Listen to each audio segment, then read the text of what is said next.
ನಿನ್ನ ಮನೆಯಲ್ಲಿ ನಿನ್ನ ಹೆಂಡಂದಿರು ಚೆನ್ನಾಗಿ ಪೂಜೆ ಮಾಡ್ತಿದ್ರು, ಅದಕ್ಕಾಗಿ ನಾನು ಸಂತುಷ್ಟಳಾಗಿ ನಾನು ನಿನ್ನ ಮಗನನ್ನು ರಕ್ಷಿಸಬೇಕು ಅಂತ ಅನ್ನೋದಕ್ಕಾಗಿ ಬಂದದ್ದಿಲ್ಲ. ಖಾಸ್ ಸಂಶ್ಲೇಷಿತ ಮಯ ದೈವಾತ್ ಕುಮಾರ ಸಮಪದ್ಯತೆ. ಆ ಎರಡು ಹೋಳಗಳು ನನಗೇನು ಆಶೆ ಇದ್ದಿದ್ದಿಲ್ಲ, ಇದು ಬದುಕತ್ತೋ ಇಲ್ಲೋ ಅಂತ ಗೊತ್ತಿರಲಿಲ್ಲ. ಎರಡೂ ಹೋಳಗಳನ್ನು ಕೂಡಿಸಿದೆ, ಬದುಕಿಬಿಟ್ಟಿತು, ಕೂಸಾಯ್ತು. ನೋಡು, ತವ ಭಾಗ್ಯನ್ ಮಹಾರಾಜ ಹೇತು ಮಾತ್ರ ಅಹಂ ದ್ವಿಜ. ನಿನ್ ಭಾಗ್ಯದಿಂದ ಅವನು ಬದುಕಿದ್ದಾನೆ, ನಿನ್ನ ಭಾಗ್ಯ, ನಾನ್ ನಿಮಿತ್ತ. ಮೇರನ್ನ ಖಾದಿತಂ ಶಕ್ತ ಕಿಂ ಪುನಸ್ತವ ಪುತ್ರಕಂ. ನಾನು ಮೇರು ಪರ್ವತವನ್ನು ತಿಂದು ಜೀರ್ಣ ಮಾಡ್ಕೋತೀನಿ, ಇಂಥ ಶಕ್ತಿ ನನಗೆ, ನಾನ್ ರಾಕ್ಷಸಿ. ಅಂತಹದ್ದು ನಿನ್ನೀ ಕೂಸನ್ನು ತಿನ್ಲಿಕ್ಕಾಗೋದಿಲ್ವೇ ನನಗೆ? ಆಗತ್ತೆ, ಆದರೆ ತಿನ್ನಬಾರದು. ನೀನು ನನ್ನನ್ನು ಪೂಜೆ ಮಾಡಿದ್ದಿ, ನಿನ್ ಮನೆಯಲ್ಲಿ ನನ್ನ ಸತ್ಕಾರವಾಗಿದೆ ಅನ್ನುವುದಕ್ಕಾಗೇನೆ ನಾನು ಬಿಟ್ಟದ್ದು. ಆದ್ದರಿಂದ ಮಮ ನಾಮ್ನಾಚ ಲೋಕೇಸ್ಮಿನ್ ಖ್ಯಾತ ಏವ ಭವಿಷ್ಯತಿ. ನನ್ನ ಹೆಸರಿನಿಂದ ಇವನು ಪ್ರಸಿದ್ಧನಾಗ್ತಾನೆ. ನನ್ನ ಹೆಸರು ಜರ, ನಾನು ಇವನನ್ನು ಕೂಡಿಸಿದ್ದೀನಿ, ಆದ್ದರಿಂದ ಇವನಿಗೆ ಜರಾಸಂಧ ಅಂತ ಹೆಸರಿಡು ಅಂತಂದಾಗ ರಾಜನಿಗೆ ಬಹಳ ಸಂತೋಷವಾಯಿತು. ಜರಾಸಂಧ ಅಂತ ನಾಮಕರಣವನ್ನು ಮಾಡಿದ್ದು. ರಾಕ್ಷಸ್ಯ ಮಾಗದೇಶ ಮಹೋತ್ಸವಂ. ಆಗ ಆ ರಾಕ್ಷಸಿ ಜರ ಎಂಬ ರಾಕ್ಷಸಿಯ ದೇವತೆಯ ಪೂಜೆಯನ್ನ ಊರಲ್ಲೆಲ್ಲ ಮಾಡಿಸ್ತಾನೆ, ಚೆನ್ನಾಗಿ ವೈಭವದಿಂದ ಪೂಜೆ ಮಾಡಿಸ್ತಾನೆ. ಆ ಜರಾದಿಂದ ಸಂಧಿತನಾದದ್ದರಿಂದಾಗಿ ಇವನಿಗೆ ಜರಾಸಂಧ ಅಂತ ಹೆಸರು ಬಂತು. ಈ ರೀತಿಯಾಗಿ ಚಂಡಕೌಶಿಕರು ಈ ರೀತಿಯಾಗಿ ಹೇಳಿದ್ರು. ಆ ಚಂಡಕೌಶಿಕ ಮತ್ತೊಮ್ಮೆ ಬಂದಾಗ ಅವನಿಗೆ ಈ ಕೂಸನ್ನು ಒಪ್ಪಿಸಿ ನಮಸ್ಕಾರ ಮಾಡ್ತಾನೆ ರಾಜ, ಬೃಹದ್ರಥ ರಾಜ. ಸರ್ವವೇತನ್ಮಯಾಜ್ಞಾತಂ ರಾಜನ್ ದಿವ್ಯೇನ ಚಕ್ಷುಷ.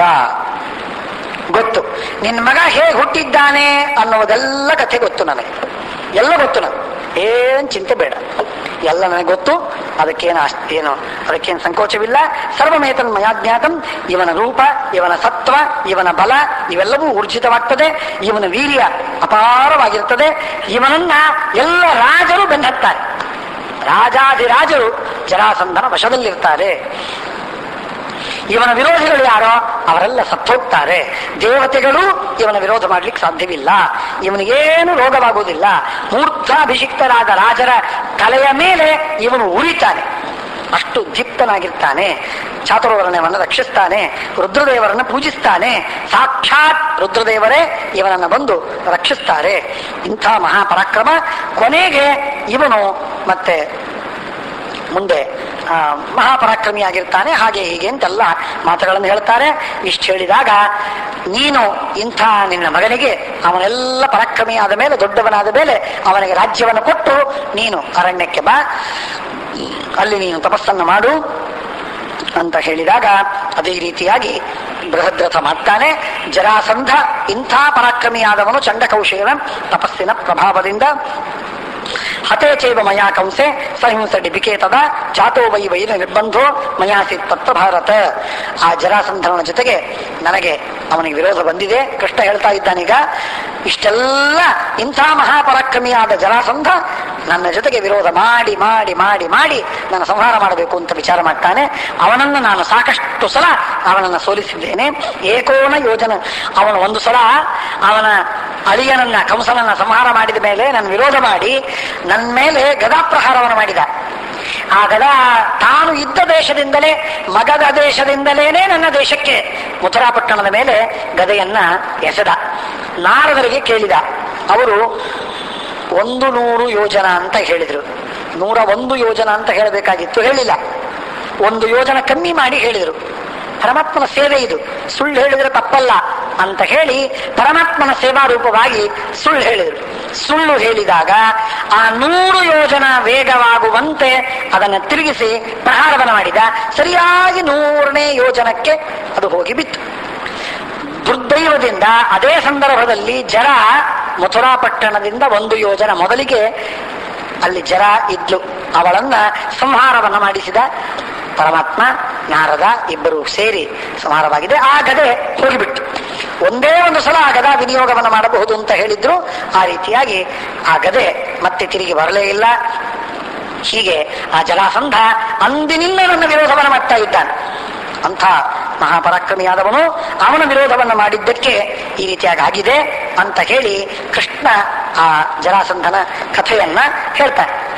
ಈ ಸಂದರ್ಭದಲ್ಲಿ ಶ್ರೀಮದ್ ಆಚಾರ್ಯರ ನಿರ್ಣಯ ಬಹಳ ಅಪರೂಪವಾದಂತಹದ್ದು. ಅನೇಕ ಮಹತ್ವದ ಮಾತುಗಳನ್ನು ನಾವಿಲ್ಲಿ ತಿಳ್ಕೊತಾ ಇದ್ದೇವೆ. ಅದಕ್ಕಾಗಿ ತತಃ ಸುಪೂರ್ಣಮಸ್ಯ ತತ್ಫಲಂ ವಿಧಾತು ಮಂಜಸ ಜಗಾನ ವಾಯುವಾಹನೋ ವಚೋ ಯುಧಿಷ್ಠಿರಂ ತ್ರಿದಂ. ಭೀಮಸೇನ ದೇವರ ಬಲ ಅಪಾರವಾಗಿದೆ, ಅಪರಂಪಾರವಾಗಿದೆ, ಎಣಿಕೆ ಹಾಕ್ಲಿಕ್ಕೆ ಸಾಧ್ಯವಿಲ್ಲ, ಅಷ್ಟು ಬಲವಿದೆ ಅನ್ನುವುದನ್ನು ತೋರಿಸಿಕೊಡಬೇಕಾಗಿತ್ತು. ಈ ಕಾರಣಕ್ಕಾಗೇನೆ ಭಗವಂತ ಜರಾಸಂಧನ ಸಂಹಾರ ಮಾಡಿದ್ದಿಲ್ಲ. ಜರಾಸಂಧ ಅಂದ್ರೆ ಯಾರು ಅದನ್ನ ಮುಂದೆ ಹೇಳ್ತಾರೆ. ಬಹಳ ಸುಂದರವಾಗಿ ನಿಧಾನಕ್ಕಾಗಿ ನಾವಿದನ್ನ ತಿಳ್ಕೋಬೇಕು. ಹೇಳ್ತಾರೆ ಶ್ರೀಮದಾಚಾರ್ಯರು, ಕೊರಾಜಸೂಯ ಮಧ್ಯತೆ ಜರಾಸುತೇತು ಜೀವತಿ. ಜರಾಸಂಧನಂತಹ ಮಹಾಮಹಾ ಪರಾಕ್ರಮಿಗಳಿರುವಾಗ ರಾಜಸೂಯಾಗವನ್ನು ಏನ್ ಮಾಡ್ತೀಯೋ ನೀನು, ಆಗುವುದಿಲ್ಲ. ಆಗ ದೇವರಿಗೆ ಒಂದು ವಿಶೇಷಣವನ್ನು ಕೊಡ್ತಾರೆ. ಜಗಾದ ವಾಯುವಾಹನೋ ವಚೋ ಯುಧಿಷ್ಠಿರಂ ತ್ವಿದಂ. ಜಗಾದ ವಾಯುವಾಹನೋ ವಚೋ ಯುಧಿಷ್ಠಿರಂ ತ್ವಿದಂ. ಧರ್ಮರಾಜನಿಗೆ ಕೃಷ್ಣ ಹೇಳ್ತಾನೆ. ಯಾರು ಕೃಷ್ಣ? ಎಂಥ ಕೃಷ್ಣ? ವಾಯುವಾಹನನಾದ ಕೃಷ್ಣ. ವಿಷ್ಣು ಸಹಸ್ರನಾಮದಲ್ಲಿ ವಾಯುವಾಹನ ಅಂತ ದೇವರನ್ನು ಕರೀತಾರೆ. ವಾಯುವಾಹನ ಅಂದ್ರೆ ಏನರ್ಥ ಅಂದ್ರೆ, ವಾಯುದೇವರು ಇದ್ದಲ್ಲಿ ಬರುವವನು, ವಾಯುದೇವರು ಇಲ್ಲದಿದ್ದಲ್ಲಿ ಇಲ್ಲದಿರುವವನು, ವಾಯುದೇವರ ಜೊತೆಗೆ ಬರುವವನು, ವಾಯುದೇವರ ಹೆಗಲೇರಿ ಇರುವವನು. ಏನು ಕಾರ್ಯವನ್ನು ಮಾಡಿದರೂ ಕೂಡ ಪರಮಾತ್ಮ ವಾಯುದೇವರ ಮುಖಾಂತರವಾಗಿ ಕಾರ್ಯವನ್ನು ಮಾಡಿಸ್ತಾನೆ. ತಾನು ಮಾಡುವುದಾದರೆ, ಸ್ವಯಂ ತಾನೇ ಮಾಡಬೇಕಾದರೆ ಸ್ವಯಂ ಮಾಡಿಬಿಡ್ತಾನೆ, ವಾಯುದೇವರ ಅಗತ್ಯವಿಲ್ಲ. ಆದರೆ ಇನ್ನೊಬ್ಬರಿಂದ ಕಾರ್ಯವನ್ನು ಮಾಡಿಸಬೇಕು ಅಂತಾದರೆ ಪರಮಾತ್ಮ ಅನಿವಾರ್ಯವಾಗಿ ವಾಯುದೇವರನ್ನು ಇಟ್ಟುಕೊಂಡೇ ಕಾರ್ಯವನ್ನು ಮಾಡ್ತಾನೆ. ಆದ್ದರಿಂದ ಭಗವಂತನಿಗೆ ವಾಯುದೇವರ ಮೇಲೆ ಪೂರ್ಣ ಪ್ರೀತಿ ಇದೆ, ಸಂಪೂರ್ಣವಾದ ಅನುಗ್ರಹವಿದೆ. ವಾಯುದೇವರನ್ನು ಬಿಟ್ಟು ಯಾವ ಕಾರ್ಯವನ್ನು ಮಾಡಲಿಕ್ಕೆ ಪರಮಾತ್ಮ ಸಿದ್ಧನಿಲ್ಲ. ಹಾಗಾಗಿ ಜಗಾದ ವಾಯುವಾಹನೋ ವಚೋ ಯುಧಿಷ್ಠಿರಂ ತ್ವಿದಂ ಕೊರಾಜಸೂಯ ಮಧ್ಯತೆ ಜರಾಸುತೇತು ಜೀವತಿ. ಜರಾಸಂಧ ಇರುವಾಗ ನೀನೇನ್ ರಾಜಸೂಯಾಗ ಮಾಡ್ತಿ? ಜಯಕ್ಕಯೇವ ತಮ್ಯುಧ ಮೃತೋ ನಯೋಪಿ ಸೀರಿಡ. ಬಲರಾಮದಂತಹ ಮಹಾಪರಾಕ್ರಮಿ, ಆಗಿನ ಕಾಲದಲ್ಲಿ ಬಲರಾಮ ಅಂತಂದ್ರೆ ಭಾರಿ ಬಲಿಷ್ಠ ಅಂತನ್ನುವುದು ಸಿದ್ಧವಾಗಿತ್ತು. ಭಾರಿ ಪರಾಕ್ರಮಿ. ಮೊದಲನೇದ್ದು ಅಂತಂದ್ರೆ ಭೀಮ, ಎರಡನೇದ್ದು ಬಲರಾಮ. ಇಷ್ಟು ಪರಾಕ್ರಮಿ ಅಂತ ಆಗಿನ ಕಾಲದಲ್ಲಿ ಜಗತ್ತಿನಲ್ಲಿ ಅತ್ಯಂತ ಲೋಕರೂಢಿಯಿಂದ ಸಿದ್ಧವಾದ ಮಾತು. ಭೀಮಶ್ಚ ಬಲಭದ್ರಶ್ಚ ಮದ್ರರಾಜಶ್ಚ ಕೀಚಕಃ ಮದ್ರರಾಜಶ್ಚ ವೀರ್ಯವಾನ್ ಚತುರ್ಥ ಕೀಚಕಸ್ತೇಷಂ ಪಂಚಮಂ ನಾನು ಶುಶ್ರಮಃ. ಇದು ಪ್ರಾಯ ಅಲ್ಲ, ವಾಸ್ತವಿಕವಾಗಿ ಜರಾಸಂಧ ಬಕಾಸುರ ಇತ್ಯಾದಿಗಳೆಲ್ಲರೂ ಸತ್ತು ಹೋದ ಮೇಲಿನ ಕಥೆ. ಆ ಜರಾಸಂಧ ಇದ್ದಿದ್ರೆ ಜರಾಸಂಧನ ಲಿಸ್ಟ್ ಎಲ್ಲಿ ಬರ್ತಿತ್ತು ಅವನ ಹೆಸರು ಅನ್ನುವುದು ಆಲೋಚನೆ ಮಾಡಿದ್ರು. ಪ್ರಾಯ ಜರಾಸಂಧನ ಹೆಸರು ಮೂರನೇದಾಗಿ ಅವನ ಹೆಸರು ಬರ್ತಿತ್ತು. ಅಷ್ಟು ಪರಾಕ್ರಮಿ ಜರಾಸಂಧ. ಭೀಮಶ್ಚ, ಇದನ್ನು ಲಿಸ್ಟ್ ಮಾಡಿದವರು ದುರ್ಯೋಧನ. ದುರ್ಯೋಧನ ಹೇಳ್ತಾನೆ, ಆಗ ಎಲ್ಲರೂ ಸತ್ತು ಹೋಗಿದ್ರು. ಹಿಡಿಂಬ, ಬಕ, ಜರಾಸಂಧ ಇವರೆಲ್ಲರೂ ಸತ್ತು ಹೋಗಿರ್ತಾರೆ. ಆಗ ಲಿಸ್ಟ್ ಮಾಡ್ತಾನೆ. ಲಿಸ್ಟ್ ಮಾಡುವಾಗ ಹೇಳ್ತಾನೆ, ಭೀಮಶ್ಚ ಬಲಭದ್ರಶ್ಚ ಮದ್ರರಾಜಶ್ಚ ವೀರ್ಯವಾನ್ ಚತುರ್ಥ ಕೀಚಕಸ್ತೇಷ ಪಂಚಮಂ ನಾನು ಶುಶ್ರಮಃ. ಕರ್ಣನ ಹೆಸರೇ ಎತ್ತುವುದಿಲ್ಲ, ಭೀಷ್ಮದ್ರೋಣದ ಹೆಸರೇ ಎತ್ತುವುದಿಲ್ಲ. ಅಫ್ಕೋರ್ಸ್ ಇನ್ನೊಂದು ಅರ್ಥದಿಂದಿದೆ. ಇದು ಯುದ್ಧ, ಮಲ್ಲ ಯುದ್ಧವನ್ನು ಮಾಡಿ, ಗದಾಯುದ್ಧವನ್ನು ಮಾಡಿ ಯುದ್ಧವಾಡಬಹುದಾದ ಸಮರ್ಥರಾದ ಜನರ ಹೆಸರಲ್ಲಿ ಲಿಸ್ಟ್ಗಳಲ್ಲಿ ಹಾಕಿದ್ದು ಇರಲಿ. ಹಾಗಾಗಿ ವಿರಿಂಚಿ ಶರವಪು ವಾಕ್ಯತ ಸಮಸ್ತ ಲೋಕ ಜಾಯಿನಿ. ಬ್ರಹ್ಮದೇವರ ವರವಿದೆ, ರುದ್ರದೇವರ ವರವಿದೆ. ಅವರಿಬ್ಬರ ವರದಿಂದ ಅತ್ಯಂತ ತೃಪ್ತನಾಗಿದ್ದಾನೆ, ಮಹಾ ಅಹಂಕಾರಿಯಾಗಿದ್ದಾನೆ, ಭಾರಿ ಬಲಿಷ್ಠನಾಗಿದ್ದಾನೆ. ಇಂಥ ಬಲಿಷ್ಠನಾದ ಆ ಜರಾಸಂಧನಿಗೆ ಎಲ್ಲರನ್ನು ಗೆಲ್ಲುವುದು ಸಾಧ್ಯವಾಗಿದೆ. ಅವನನ್ನು ಗೆಲ್ಲುವವರು ಯಾರೂ ಜಗತ್ತಿನಲ್ಲಿಲ್ಲ. ಸ್ಥಿತೇತು ಚೇ ಜರಾಸುತೆ ನಚಕ್ಷತೆ ಕ್ರತೋತ್ತಮಃ ಇತೀರಿತೋ ರಥಂಗಿನ ಜಗಾದ ಧರ್ಮನಂದನ. ಸ್ವಯಂ ಕೃಷ್ಣ ಈ ಮಾತನ್ನು ಹೇಳಿದಾಗ ಧರ್ಮರಾಜ ಅಂದ, ಇಂಥ ಮಹಾಪರಾಕ್ರಮಿಯಾದ ನಮ್ಮ ಹಿತೈಷಿ ಕೃಷ್ಣನೇ ಬೇಡ ಅಂತ ಹೇಳಿದಾಗ ಜರಾಸಂಧನ ವಿರುದ್ಧವಾಗಿ ಯುದ್ಧವಾಡುವುದಕ್ಕೆ ಪ್ರಸಕ್ತಿ ಇಲ್ಲ, ರಾಜಸೂಯವನ್ನು ಬಿಟ್ಟೆ. ಒಂದೇ ಮಾತನ್ನು ಹೇಳ್ತಾನೆ, ನಿವರ್ತಿತಂ ಮನಃಕೃತೋ ರಳಂ ಮಮ ಪ್ರಭೋ. ಬೇಡ ಸ್ವಾಮಿ ರಾಜಸೂಯಾಗ, ಇಂಥ ತಲೆ ಕೆಡಿಸಿಕೊಂಡು ಯಾಕೆ ಟೆನ್ಷನ್ನು? ಬೇಡವೇ ಬೇಡ, ನೋ ಟೆನ್ಷನ್. ಬಭೂವರೇ ಬಭೂಭೃತೋ ನಚಾಧಿರಾಜ್ಯ ಮಾಪಿರಿ. ಯಾರು ರಾಜ್ಯವನ್ನು ಪಡೆದಿಲ್ಲ. ಹಿಂದಿನವರೆಲ್ಲ ಸಾವಿರ ಜನ ರಾಜರಾಗಿದ್ದಾರೆ, ಎಲ್ಲರೂ ಸಮ್ರಾಟರಾದರೆ ಹಾಗಿಲ್ಲ, ಎಲ್ಲರಿಗೆ ಸಾಮ್ರಾಜ್ಯ ಸಿಕ್ಕಿತೇನು? ಇಲ್ಲ, ನಾನು ಯಾಕೆ ತಲೆ ಕೆಡಿಸ್ಕೊಳ್ಳಿ? ನಮ್ಮಪ್ಪ ಹೋಗಿಲ್ಲ, ನಮ್ಮ ತಾತ ಹೋಗಿಲ್ಲ, ಯಾರ್ಯಾರು ಸಾಮ್ರಾಜ್ಯವನ್ನು ಪಡೆದಿಲ್ಲ, ನಾನು ಯಾಕೆ ಸಾಮ್ರಾಜ್ಯವನ್ನು ಹೊಂದಲಿ? ಬೇಡ. ಯದಾಚ ಚಕ್ರವರ್ತಿನ, ಇನ್ನು ಯಾವಾಗ ಕಾರ್ತಿವೀರ್ಯಾರ್ಜುನ ಅಥವಾ ಮತ್ತೊಬ್ರು ಮುಗಿದೊಬ್ರು ಭಾರಿ ಭಾರಿ ಚಕ್ರವರ್ತಿಗಳಾದ್ರಲ್ಲ, ಆ ಚಕ್ರವರ್ತಿಗಳಾದಾಗ ಜರಾಸಂಧನಂತ ಪರಾಕ್ರಮಿಗಳು ಇದ್ದಿದ್ದಿಲ್ಲ. ಧರ್ಮರಾಜ ಹೇಳ್ತಾನೆ, ಆಗಿಂತ ಪರಾಕ್ರಮಿಗಳು ಇದ್ದಿದ್ದಿಲ್ಲ. ಸಾಮಾನ್ಯ ರಾಜರಿದ್ರು, ಅವರನ್ನು ಸೋಲಿಸಿ ಬಂದು ಮತ್ತೆ ರಾಜರಾದರು, ಸಮ್ರಾಟರಾದರು, ಅದೇನು ದೊಡ್ಡದು. ಆದ್ದರಿಂದ ಏನ್ ಬೇಡ, ಸುಮ್ಮನೆ ನಮ್ಮಷ್ಟಕ್ಕೆ ನಾವು ತಣ್ಣ ಕೂಡೋಣ. ಯದಾಚ ಚಕ್ರವರ್ತಿನ ತದೇದೃಶಾನ ಶತ್ರುವ ಇತಿ ರೀತಿಯೋ ಮನೋಮದತ್ ಪ್ರಧಾನ ಮಾರುತಾತ್ಮಜ.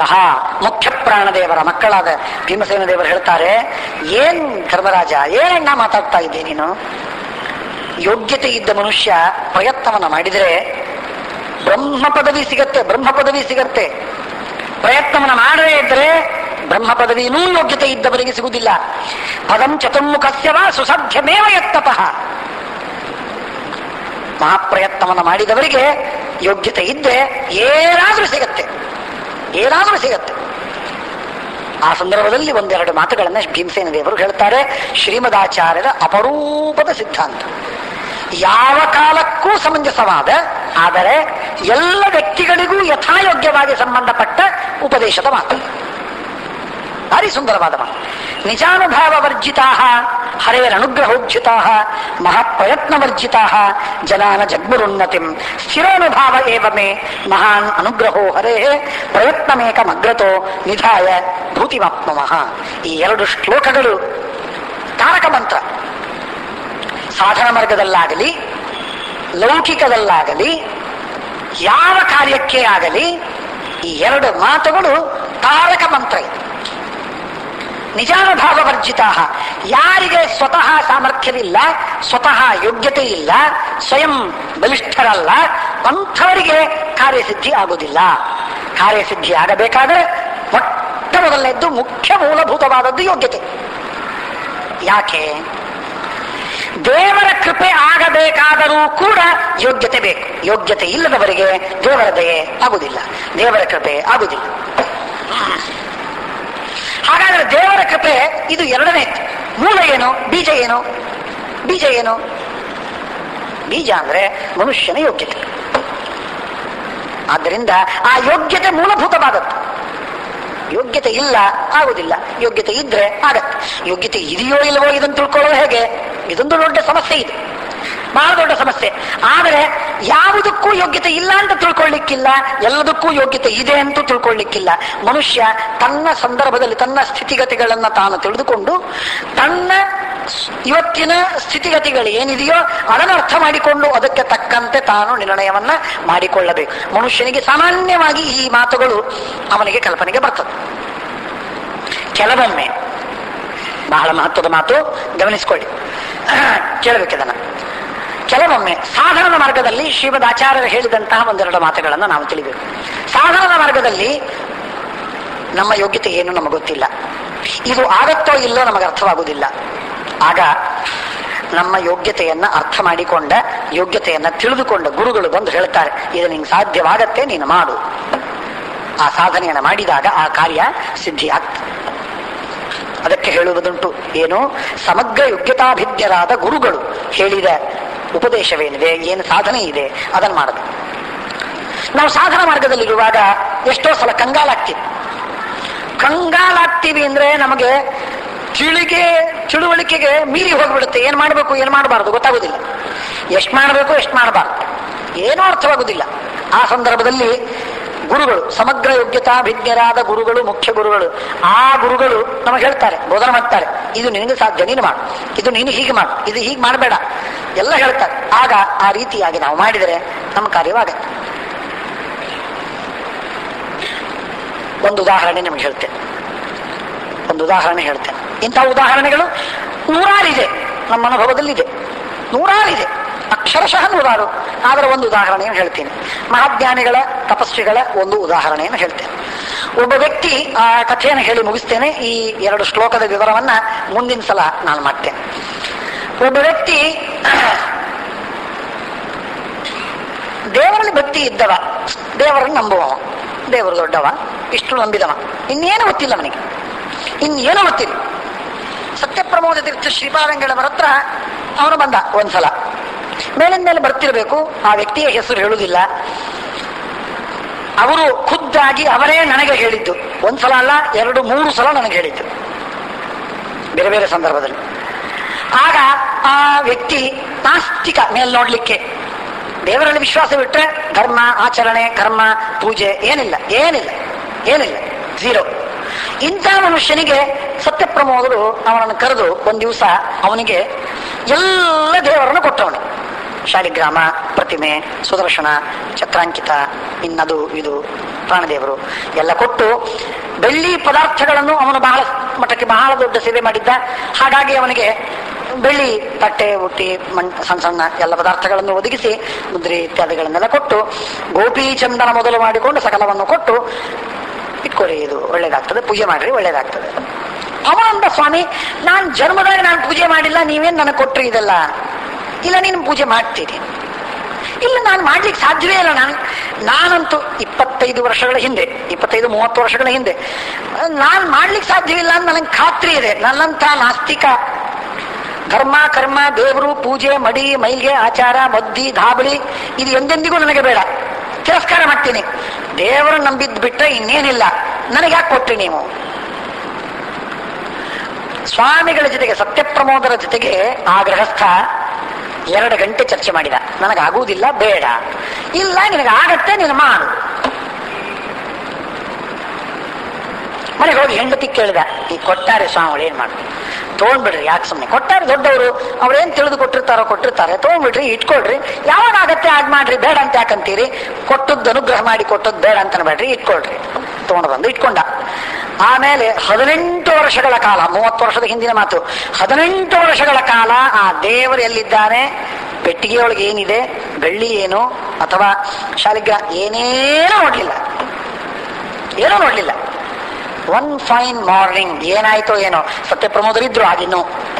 ಆಗ ಅವನಿಗೆ ಏನು ಅನಿಸ್ತೋ ಏನೋ, ಪೂಜೆ ಮಾಡಬೇಕು ಶುರು ಮಾಡಿದ. ಒನ್ ಡೇ ಅವನು ಶುರು ಮಾಡಿದ. ನಿಮಗೆ ಹೇಳ್ತೀನಿ, ಈಗ ತಮಾಷೆ ಅಲ್ಲ. ಅವನಿಗೆ ನಾನು ಬೇಕು ಅಂದ್ರೆ ವೈಯಕ್ತಿಕವಾಗಿ ಬಂದು ಭೇಟಿಯಾಗ್ರಿ, ನಾನು ಹೇಳ್ತೀನಿ, ಅವ್ರ ಪರಿಚಯ ಕೊಡ್ತೀನಿ, ಫೋನ್ ನಂಬರ್ ಕೊಡ್ತೀನಿ, ಹೋಗಿ ನೋಡ್ಕೊಂಡು ಬರ್ಬೋದು. ಇನ್ಕಾಗ್ನಿಟೋ ಹೋಗಿ ನೋಡ್ಕೊಂಡು ಬರ್ಬೋದು. ಬೆಳಿಗ್ಗೆ 3:45 ಎದ್ದು 4 ಗಂಟೆಯೊಳಗೆ ಸ್ನಾನ ಮಾಡ್ಕೊಂಡು ಆನ್ಹಿಕ ಮಾಡ್ಕೊಂಡು ಕೂತ್ರೆ 8, 8:30, 9 ಹೊರಗೆ ಬರುವುದಿಲ್ಲ. ದೊಡ್ಡ ಅಧಿಕಾರದಲ್ಲಿದ್ದಾನೆ ಆ ಗೃಹಸ್ಥ, ದೊಡ್ಡ ಅಧಿಕಾರದಲ್ಲಿದ್ದಾರೆ. ಆದರೆ ಫೋನ್ ತಗೊಳ್ಳೋದಿಲ್ಲ, ಯಾರಿಂದ ಫೋನ್ ಇದ್ರೂ ಫೋನ್ ತಗೊಳ್ಳೋದಿಲ್ಲ. ಎಲ್ಲದಕ್ಕೂ ಮೆಸೇಜಿನ ಅದೇನೋ ಮಷೀನ್ ಇರ್ತದಲ್ಲ, ಅದನ್ನು ಹಚ್ಚಿದ್ದಾರೆ. ಯಾರ ಜೊತೆಗೂ ಮಾತಿಲ್ಲ. 8:30, 9 ಆದ ಮೇಲೆ ಆಮೇಲೆ ಬಯಲಿಗೆ ಆಗೋದು. ಅಲ್ಲಿವರೆಗೆ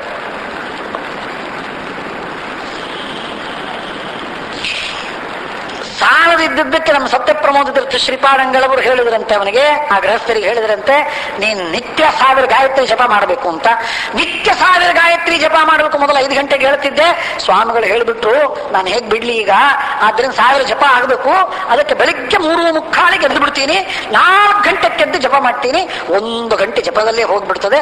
ಆಮೇಲೆ 3 ಗಂಟೆ ಪೂಜೆ ಮಾಡಬೇಕು. ಆಗ 8, 8:30 ಆಗ್ತದೆ ನನಗೆ. 4ರಿಂದ ಶುರು ಮಾಡಿದ್ದು, ಅಲ್ಲಿಯವರೆಗೆ ಏನೂ ಮಾಡೋದಿಲ್ಲ. ಇದೆಲ್ಲ ಸತ್ಯಪ್ರಮೋದರ ಅನುಗ್ರಹ. ನಾನೇನು ಮಾಡಲಿಲ್ಲ. ಈಗ ನಂಗೆ ಸತ್ಯಪ್ರಮೋದರ ಸತ್ಯಾತ್ಮರು ಹೇಳಿದ್ದಾರೆ, 24 ಲಕ್ಷ ಗಾಯತ್ರಿ ಜಪ ಮಾಡುವಂತ ಮಾಡ್ತಾ ಇದ್ದೀನಿ, ನಿತ್ಯ 1000 ಮಾಡ್ತೀನಿ. ಹಾಗಾಗಿ ಯಾವಾಗತ್ತೋ ಅಲ್ಲಿವರೆಗೆ 24 ಲಕ್ಷ ಗಾಯತ್ರಿ ಜಪ ಮಾಡ್ತೀನಿ ಅಂತ 3 ಸಲ ಈ ಮಾತನ್ನ ನನ್ನ ಮುಂದೆ ಖುದ್ದಾಗಿ ಹೇಳಿದ್ರು. ಇದಕ್ಕಂತಾರೆ ಸಮಗ್ರ ಯೋಗ್ಯತಾಭಿಜ್ಞರಾದ ಗುರುಗಳು ಕೆಲವೊಮ್ಮೆ ಹೇಳ್ತಾರೆ, ಇವತ್ತು ಚಿಹ್ನೆಗಳೂ ಇರುವುದಿಲ್ಲ, ಆಸ್ತಿಕ ಆಗಬಹುದು ಅಂತನ್ನುವ ಚಿಹ್ನನೂ ಇರುವುದಿಲ್ಲ. ಆದರೆ ಎಲ್ಲಿಂದ ಬರುತ್ತೋ ಮೇಘಗಳು ಬಂದು ಮಳೆ ಸುರಿದದ್ದು ಈ ರೀತಿಯಾಗಿ ಅನುಗ್ರಹವಾಗ್ತದೆ.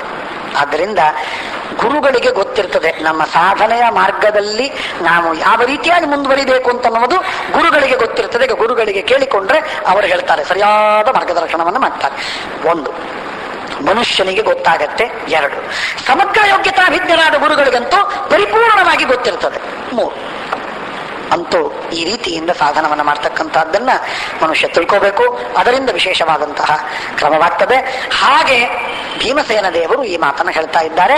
ನಿಜಾನುಭಾವ ವರ್ಜಿತ ಹರೇರನುಗ್ರಹೋಜ್ಜಿತ ಪ್ರಯತ್ನಮೇ ಪ್ರಯತ್ನವರ್ಜಿತ ಜನಾನ ಜನ್ಮರುನ್ನತಿಂ ಸ್ಥಿರೋನುಭಾವ ಏವಮೇ ಮಹಾನ್ ಅನುಗ್ರಹೋ ಹರೇ ಪ್ರಯತ್ನಮೇಕಮಗ್ರತೋ ನಿಧಾಯ ಭೂತಿಮಾಪ್ನಮಃ ಎಂಬುದಾಗಿ ಶ್ರೀಮದಾಚಾರ್ಯರು ಭೀಮಸೇನ ದೇವರ ಎರಡು ಸಿದ್ಧಾಂತದ ಮಾತುಗಳನ್ನ ಸುಂದರವಾದ ರೀತಿಯಲ್ಲಿ ಹೇಳ್ತಾರೆ. ಅವುಗಳ ಅರ್ಥವನ್ನ ಮುಂದಿನ ಸಲ ನಾವು ಕೇಳೋಣ.